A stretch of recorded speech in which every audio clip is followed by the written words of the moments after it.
प्रभु यीशु मसीह के नाम में आपको अनुग्रह, शांति और आशीष मिले। प्रोफेसर हेनरी ड्रमंड ये ग्लासगो यूनिवर्सिटी में एक बहुत बड़े वैज्ञानिक थे और लेक्चरर थे और बहुत अच्छे लेखक भी थे, राइटर थे। और उन्होंने एक फेमस किताब भी लिखी है, the greatest thing in the world, दुनिया की सबसे बड़ी चीज़। और इनका जीवन इस संसार में बहुत लंबा नहीं रहा। ये अगस्त 1851 ईस्वी में पैदा हुए और मार्च 1897 में इनका देहांत हुआ, यानी करीब 46 साल वो इस संसार में रहे। प्रोफेसर ड्रमंड प्रभु यीशु पे विश्वास करते थे, लेकिन उनकी एक समझ में कुछ चूक थी, गलती थी, एरर थी। और ये एरर ये थी कि वो एवोल्यूशन पर विश्वास करते थे। एवोल्यूशन का हिंदी होता है क्रमागत उन्नति, यानी कि मनुष्य जो है वो धीरे धीरे करके बना। मतलब आज से कुछ हजारों साल पहले वो मनुष्य नहीं था, वो कोई और प्राणी था। और फिर वो प्राणी कुछ और बना, फिर कुछ और बना, और फिर फाइनली मनुष्य बना। नॉर्मली मनुष्य को बंदरों जैसे जानवर, इनफैक्ट बंदर की एक स्पीशीज में से ही निकला हुआ प्राणी मानते हैं एवोल्यूशन के लोग, जो एवोल्यूशन पर विश्वास करते हैं। और बायोलॉजी में एवोल्यूशन ये किसी प्राणी की जाति की विशेषताएं कई पीढ़ियों पर बदलती रहती है, इस पर आधारित है। और नेचुरल सिलेक्शन प्रकृति के चुनाव के ऊपर आधारित है। ये डार्विन का इसमें बहुत मशहूर नाम माना जाता है। और ये भी एवोल्यूशन में मानते हैं कि सारी ये जो प्राणी की जातियां हैं ये एक दूसरे से रिलेटेड है, संबंधित है, और समय के अनुसार ये बदलती रहती है इनकी विशेषताएं, कैरेक्टरिस्टिक्स। और के किसी एक समूह में जीन्स की वेरिएशन होता है, जीन्स बदलते हैं उसके, और जिसके कारण उस प्राणी के जाति के विशेषताएं बदलती है। और कुछ उसमें से प्राकृतिक के चुनाव के अनुसार जो बदलाव आते हैं वो अपने बच्चों पर पास ऑन करते हैं। तो कुछ स्पीशीज ज्यादा बदलते हैं और कुछ नहीं बदलते हैं। तो इस प्रकार से ये एवोल्यूशन का मोटा मोटा उलझन में डालने वाला ये थियरी है। और जैसे एक पक्षी का उदाहरण है जिसकी चोंच किसी एक पर्टिकुलर टापू में पिछले सालों में और कई कुछ सैकड़ों साल बाद उसकी चोंच बदल गई, तो वो कहते हैं ये एवोल्यूशन के कारण हुआ। ये भी कहते हैं कि जो व्हेल मछली है वो 60 मिलियन ईयर्स पहले क्या थी।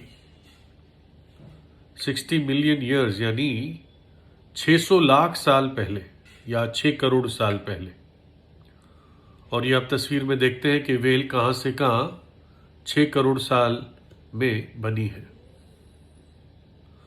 और जब ये आप पता करो कि आदमी शुरुआत में क्या था, तो बताते इस प्रकार की ये मछली टाइप चीज थी, कोब जेली कहते हैं जिसको आज। और ये बदलते बदलते बदलते बदलते ये फाइनली बंदरों के द्वारा और फिर आदमी बना। आप अपने आप को देखिए और इस कोम जली को देखिए, है ना, कुछ संबंध लगता है आपको? है ना, मुझे लगता है ये मूर्खता है ना, ये मूर्खता है। और कोई किसी बात को बहुत प्रभावशाली रीति से बोले, फिलोसॉफिकल तरीके से बोले, टेक्निकल तरीके से बोले, अंग्रेजी में बोले, तो झूठ सच नहीं बन जाता, झूठ झूठ ही रहता है। और सबसे ऊपर ये ऐसी थियरीज जो परमेश्वर को बाहर रखती है, ये बेसिकली परमेश्वर का निरादर करती है। चलो 1 मिनट के लिए इस मूर्खता को मान लेते हैं कि मनुष्य कोम जली से बना, तो कोम जली कहां से आया? कहीं से तो आया। तो लेकिन ये वो लोग हैं जो परमेश्वर को उसका स्थान और उसका आदर नहीं देना चाहते। बाइबल बताती है कि परमेश्वर हमारा सृष्टि करता है और उसने 6 दिन में इस सृष्टि को बनाया।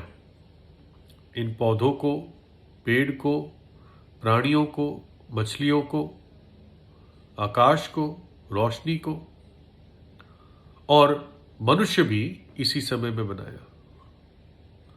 अरे परमेश्वर की योजना थी, उसने 6 दिन में बनाया। और कोई मनुष्य लाखों लाखों साल से पृथ्वी पे नहीं है। बाइबल के अनुसार 6000 से कुछ अधिक वर्ष से ही मनुष्य पृथ्वी पर है। और बहुत शीघ्र बाइबल की भविष्यवाणियों के अनुसार इस पृथ्वी पर वर्ल्ड वाइड, विश्वव्यापी न्याय आने वाला है।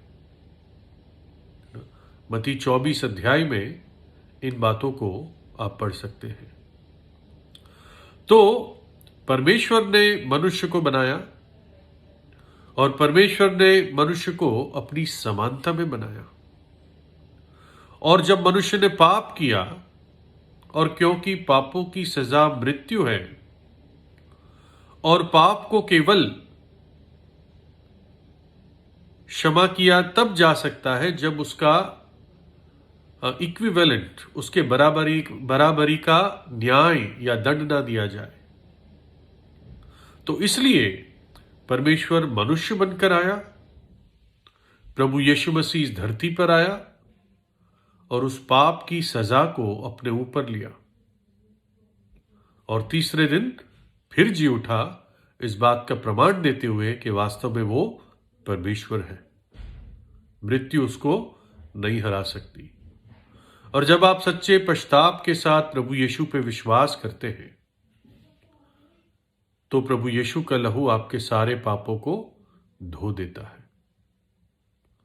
बुनियादी बात यह है, परमेश्वर ने आपकी सृष्टि की, आपको अपनी समानता में बनाया, इसलिए आपसे प्रेम करता है, और उसकी कतई इच्छा नहीं है कि आप पापों में नाश हो जाए, नरक के दंड में चले जाए। वो कहीं नहीं चाहता। ये तो आपका अपना चुनाव होगा जब आप पाप का जीवन नहीं छोड़ेंगे। तो जब हेनरी ड्रमंड, जो इतने बड़े साइंटिस्ट, लेक्चरर थे, और इस एवोल्यूशन पर बहुत वो सोचते थे, तो जब 46 वर्ष के वो हुए, तो किसी अजीब बीमारी ने इनको पकड़ लिया, है ना। ये करीब 1851 की बात है। मेडिकल साइंस वैसा नहीं था जैसे आज है कि टेस्ट में सैंपल भेज दिया और कुछ घंटों में पता चल गया कौन सी बीमारी है। ज्यादातर बीमारियां पता चल जाती हैं। तो वो मर रहे थे उस बीमारी के कारण, और मर तो रही थे, लेकिन मन में बहुत उलझन थी। उन्होंने बहुत समय और मेहनत एवोल्यूशन में लगा दिया था, और अब बीमारी में बहुत थके हुए और उलझन में थे, है ना। और जंगल की सब फिलॉसफी कि कौन सा प्राणी क्या बना, कौन सा क्या बना, इससे वो थक चुके थे।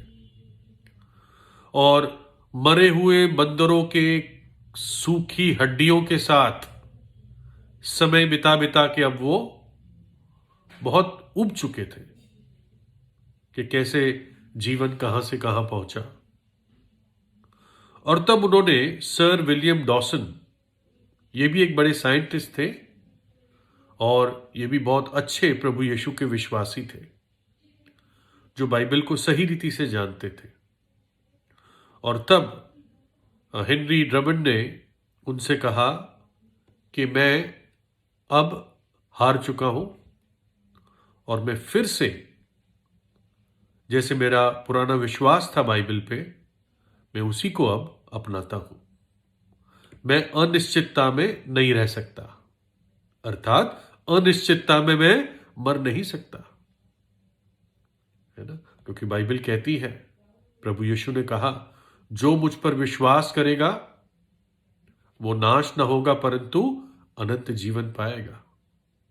बहुत जवानी की उम्र थी, 46 साल कुछ नहीं होते, लेकिन उन्होंने मरने से पहले एक सही निर्णय लिया, है ना।